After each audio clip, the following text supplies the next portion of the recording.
À.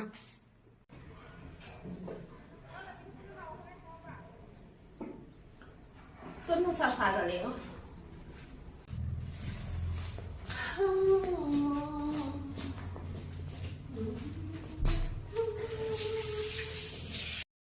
Mayam ai chana se phut ke tau zabani mayam ngau thong da hap ke haina ngau thong to bada chana hapa hawi niga ma khara iron jarage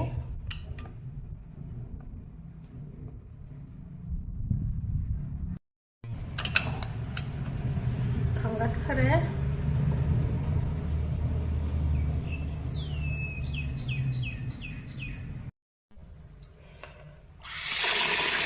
to mayam ai kim sang da ke tau jari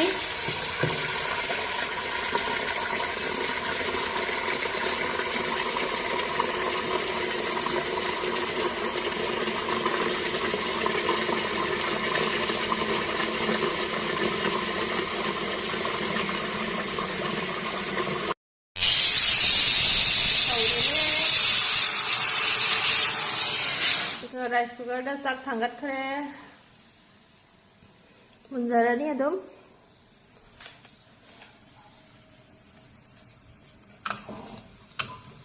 mathak se mena kina tole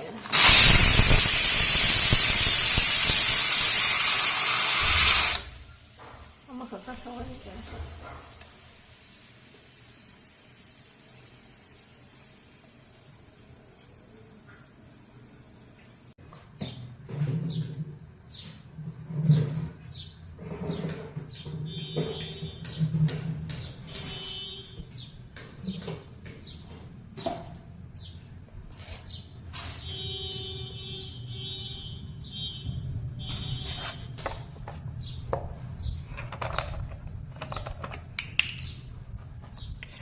khang sare pasron gatong thata jage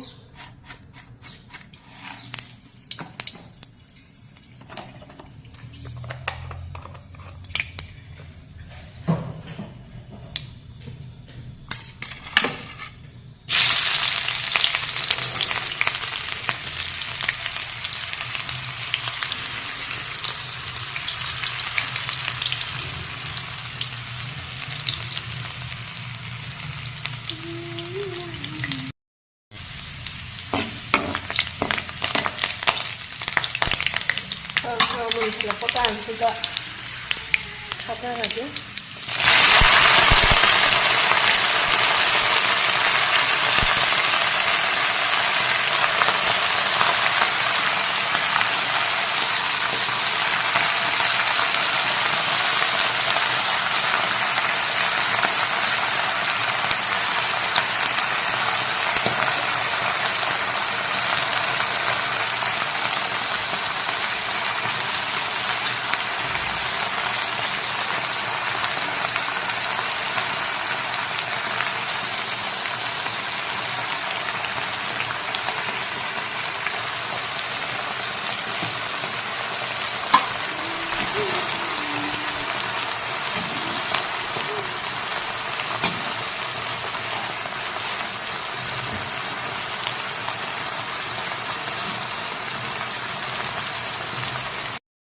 mayam fazana otpa loire makum se ngatang kupsanjage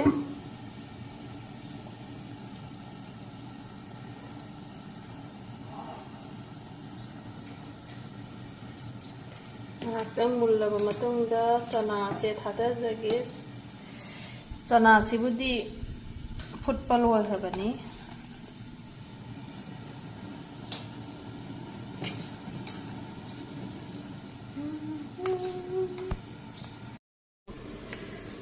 Aduh mayam, ay gusti, okay, chana do hapsan jarage.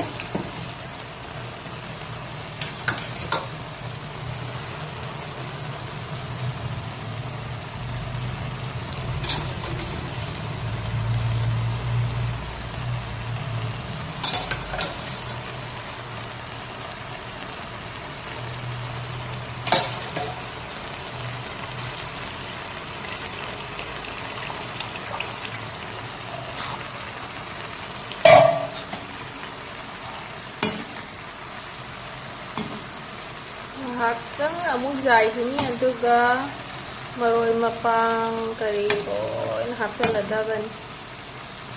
Yangkang na chingba loin ngakang yaihige.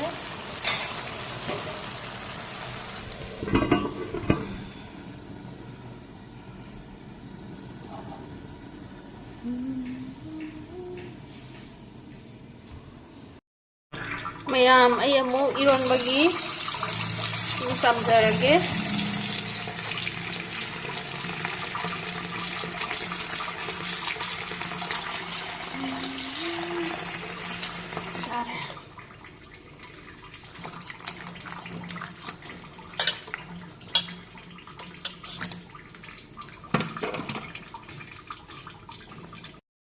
Mayam ay simu kamthokjarage iron bagi.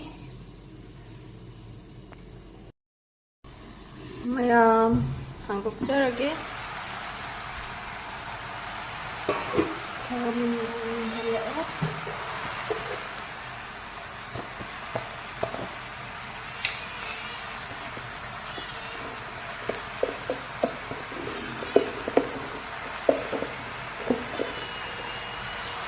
Machura hapsage.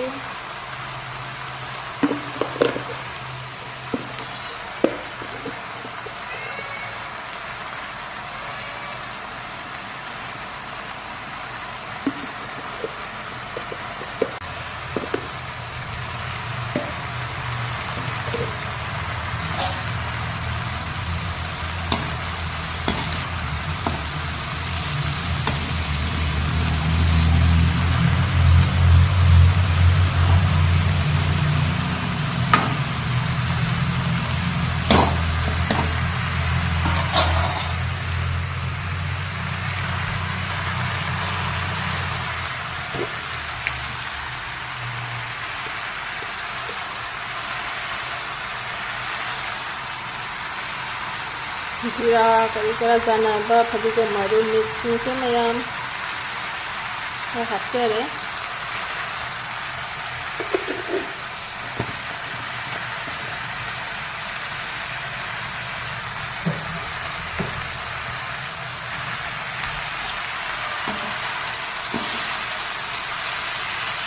Lagi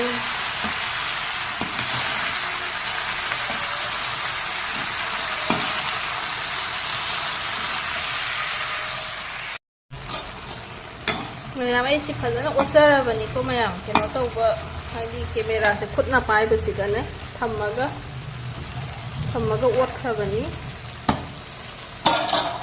moro machuga hapchage mayam.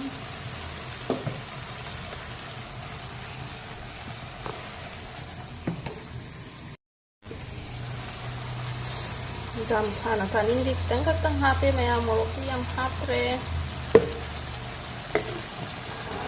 Tang hapas ni jar saya besiam.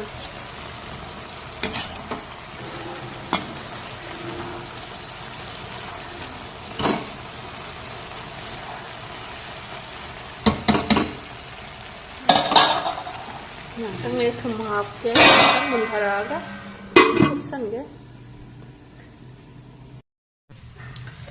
Mayam mulle thumjai khalage.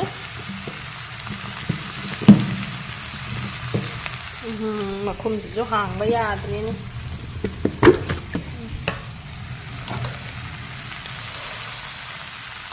Jamja asu hawroi. Jare.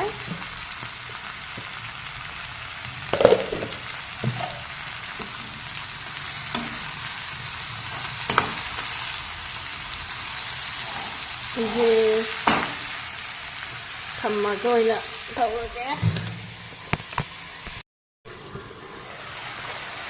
Ito mayam mulle. Hindi ko matang session ge. Thangdaba yarani. Mulle. Mayam ay ngari khara mungawjare. Ngawba loire sinan jat amagi ngari ni mayam. Mulakadore.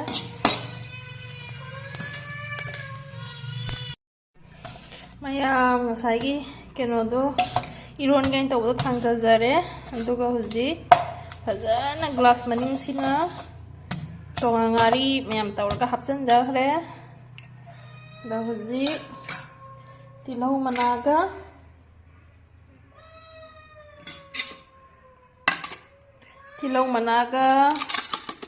fadigom ga sai sanjarage mayam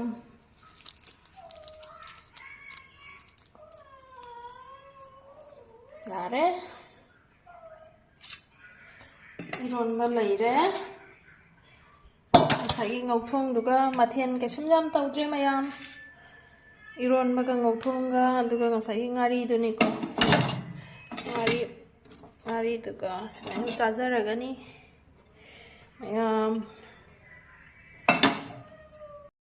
mayam ai papar amuk tawge tawjari papar amuk tawge mayam wow tawjari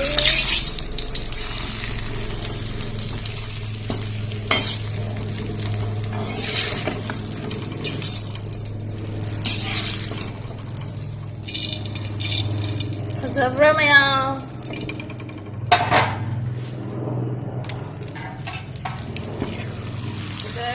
pongkalakan ya kan mana mau otot tirani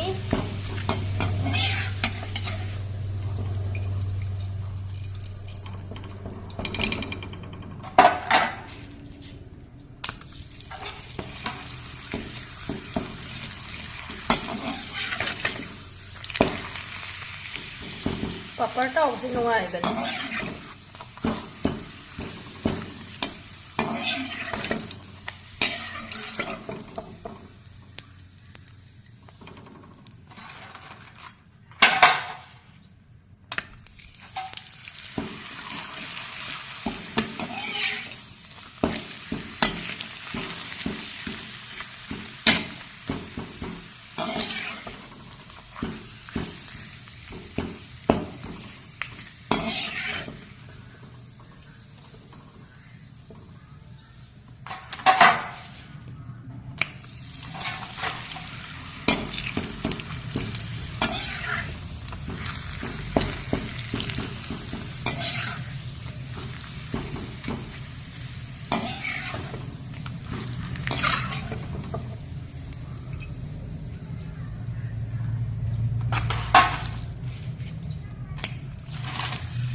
ꯐꯠꯇꯤꯕ ꯅꯠꯇ꯭ꯔꯗꯤ